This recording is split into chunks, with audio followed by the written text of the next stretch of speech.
Veena from Pare, the channel that's about baking and much more. A warm welcome to my channel. With Diwali just a few days away, I thought I'd show you how to make yet another quick and easy sweet or mithai. This time we'll make a delicious but easy to make Burfi roll. You could also call it a pista mithai because we'll be making this sweet with pistas. Not just that, you could replace the pistas with cashew nuts or almonds. In other words, what we are making is a tasty but easy to make Burfi roll without using any mawa or condensed milk or a whole lot of ghee. And we're going to do that right here at Pare.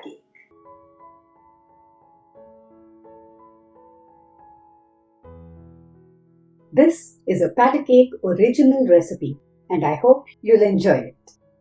The first thing we have to do is melt 3.5 tablespoons of ghee in preferably a non-stick pan on medium or medium-low heat. To this, we'll add half a cup or around 65 grams of maida. We'll roast the maida carefully for around 4 to 5 minutes, taking care to see it doesn't change color too much, yet gets well roasted. Let's now turn off the heat and then slowly mix the maida with 2 cups or 200 grams of milk powder. On a side note, I've also made this burfi with dairy whitener and it turned out equally good. Okay, now that the maida and milk powder are well mixed, let's set this aside and move on to the next step of preparing a sugar syrup. To make this, I'll mix 1 cup plus 7 tablespoons or 300 grams of sugar and 1 cup of water. We'll have to stir and cook this on medium heat till it reaches a distinct one-string consistency. This is the only critical step in this recipe. If you don't heat the sugar syrup to the right consistency, the burfi will not set properly in the expected time and may need several hours to dry up some more and set. But don't worry, at the end of this video, I'll show you what you can do to get the burfi to set properly even if you undercooked the sugar syrup, okay? And I'll also tell you how you could make a simpler version of today's burfi. Our syrup has now thickened a little, so let's check the consistency. It is just starting to form a single string, so we'll cook it some more. Let's check it again. This seems just right. We have a distinct single string that does not break easily. That's exactly the consistency we want. We don't want a weak single string. But remember, the syrup shouldn't become too thick or have a two-string consistency, or your burfi will be too hard. This being a critical step, I'm giving you a really close view of the syrup's consistency at this stage. Now let's turn off the heat and then slowly mix the syrup with the maida milk powder mixture like this. Next, we'll flavor the burfi mixture by adding in a little saffron that I had soaked in warm water. Instead of saffron, you could use rose water or kevda water or ground cardamom. We let this mixture cool slightly for around 2 to 3 minutes before we start stirring it continuously. In the meanwhile, I'll transfer a 1/4 cup of shelled pistachios to a grinder jar and then grind the pistas to a powder like this. We'll mix this into a small part of the burfi mixture later on. Instead of pistachios, you could also grind some cashew nuts or almonds. Now back to our burfi mixture. Let's whip it up. As it starts cooling down, it will also begin to thicken. We'll continue stirring or whipping it like this for the next 10 to 15 minutes or a little more, till it cools even further and starts pulling away from the pan.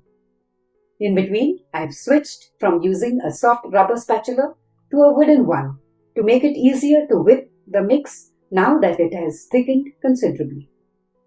The mixture is already pulling away from the pan at this stage and is only slightly warm now.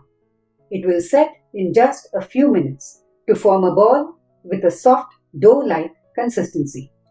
But I am not going to give the mix that little extra time because at this stage I want to show you something important. Now it's quite possible that some of you might not cook the sugar syrup to the right consistency and may stop soon after it shows signs of forming a single but weak string. In that case, even after 15 minutes or so of whipping, your mix may still be slightly sticky, and then you'll have to either wait for 3 to 4 hours or more for it to dry up naturally and firm up, or you could do what I'm going to show you now instead. This is a modification and an extra step I've added to the recipe like a sort of safety net, so that even if you stopped cooking the sugar syrup a little early, meaning at the stage when it formed just a weak single string, this step will ensure your barfi mix will be easier to handle and will set properly. Here's how we'll ensure that. In this bowl, I have 3 tablespoons of maida that I've dry roasted on medium-low heat for around 3 to 4 minutes and cooled to room temperature. We'll now mix this into the barfi mixture.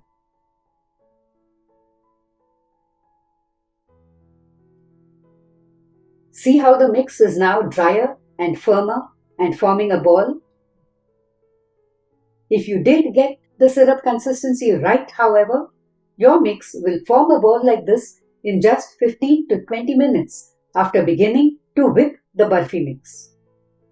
Once the mix begins to form a ball, we have to act fast because it will set very quickly. We'll now transfer it to a slightly greased plate. I'll then liberally grease my palms with ghee and lightly knead and bring the mixture into a ball that has the consistency of soft dough. The ghee will make the dough easier to handle and also prevent it from drying out and becoming hard too soon. Now let's break off a quarter portion of the barfi dough and then add the ground pistachios and a little green color to it. Let's knead this till we have a light green ball like this. If you added rose water as a flavoring, you could color this portion of the dough pink. Now let's set this aside and turn back to the larger portion of the barfi mixture. We'll press this down onto a greased piece of parchment paper and pat it out into a rectangular shape. Let's fold the parchment paper over and smoothen the top of the rectangular slab with a rolling pin till it's just a little more than half an inch in thickness. It shouldn't be rolled out too thin. Next, we'll take another piece of greased parchment paper and press out the green ball into a rectangular shape. Let's fold the parchment paper over and run a rolling pin over it.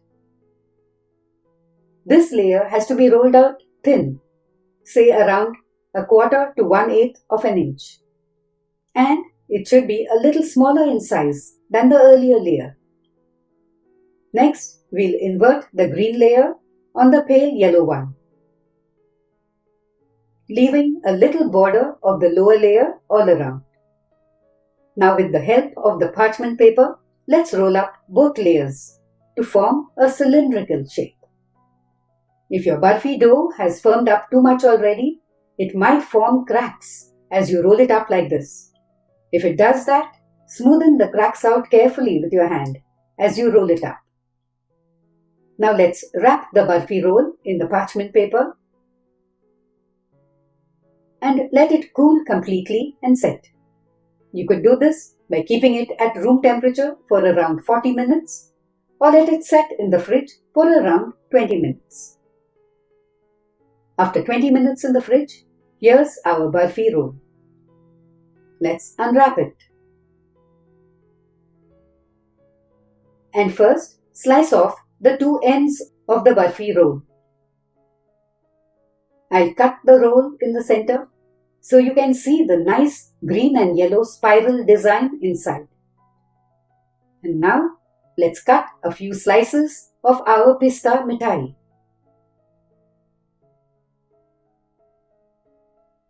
These delectable treats have a rich, milky taste and a melt-in-the-mouth texture. You'll love this Burfi, I assure you. And for those of you who would like an even simpler version of this mithai, instead of a roll, you could make a 2-layer Burfi. You could do this by pressing out the larger portion of the mixture into a baking pan or tray lined with greased parchment paper and then spreading and pressing down the colored smaller portion over the first one. If the tray is too large like this one, use just half of it. And then let the Burfi cool a little, after which you could cut it into squares or rectangles and then put it in the fridge for a few minutes if you want to cool it completely. Okay? But now it's time for me to break a slice to show you how smooth and soft this pista mithai is. And I promise you, when you taste it, you'll see for yourself how delicious it is too. So do make it this Diwali. I'm telling you, you'll be so glad you did. Before I sign off, a gentle reminder to please subscribe to my channel if you haven't done so already, and to stay tuned for more quick and tasty recipes like this. Bye for now. Until we meet again, happy cooking!